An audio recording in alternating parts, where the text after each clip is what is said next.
ഇന്നത്തെ നമ്മളെ വീഡിയോ എന്ന് പറഞ്ഞാൽ ഒരു ഇളമ്പക്ക റോസ്റ്റുമായിട്ടാണ്. അപ്പോൾ നമുക്ക് ഇളമ്പക്ക പുഴുങ്ങിയിട്ട് വൃത്തിയാക്കിയിട്ടുള്ള കാണാം.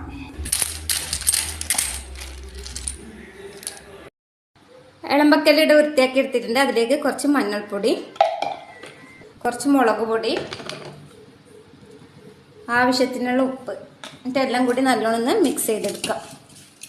എണ്ണ ചൂടാക്കി എടുത്തിട്ടുണ്ട്. അതിലേക്ക് നമുക്ക് ഇളമ്പക്ക ഇട്ടെടുത്തൊന്ന് ഫ്രൈ ചെയ്തെടുക്കാം.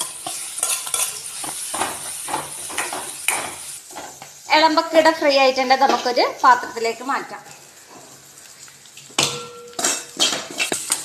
ചട്ടിയിൽ കുറച്ച് ഉള്ളി, വെളുത്തുള്ളി, ഇഞ്ചി, പച്ചമുളക് ഇട്ട് നല്ലോണം ഒന്ന് വാട്ടിയെടുക്കാം. ഇനി ഇതിലേക്ക് നമുക്ക് കുറച്ച് ഉപ്പിട്ട് കൊടുക്കാം. ഇതിലേക്ക് നമുക്ക് കുറച്ച് തേങ്ങയും കൂടി ഇട്ടിട്ട് നല്ലോണം ഇളക്കി കൊടുക്കാം. ഇനി കുറച്ച് മഞ്ഞൾപ്പൊടി, കുറച്ച് മുളക് പൊടി എല്ലാം കൂടി നല്ലോണം ഇളക്കി കൊടുക്കാം. ഇനി ഇതിലേക്ക് ഫ്രൈ ചെയ്ത ഇളമ്പക്കയും കൂടി ഇട്ടിട്ട് നല്ലോണം ഇളക്കിയെടുക്കാം. അപ്പം നമ്മൾ ഇളമ്പക്ക ഫ്രൈഡ് റെഡി ആയിട്ടുണ്ട്. ഇതിലേക്ക് നമുക്ക് ആവശ്യമുള്ള കറിവേപ്പിലയും കൂടി ഇട്ട് കൊടുക്കാം. ഇളമ്പക്ക റോസ്റ്റ് റെഡി ആയിട്ടുണ്ട്. വീഡിയോ ഇഷ്ടപ്പെട്ടതാണെങ്കിൽ ലൈക്ക് ചെയ്യുക, കമൻറ്റ് ചെയ്യുക, സബ്സ്ക്രൈബ് ചെയ്യുക.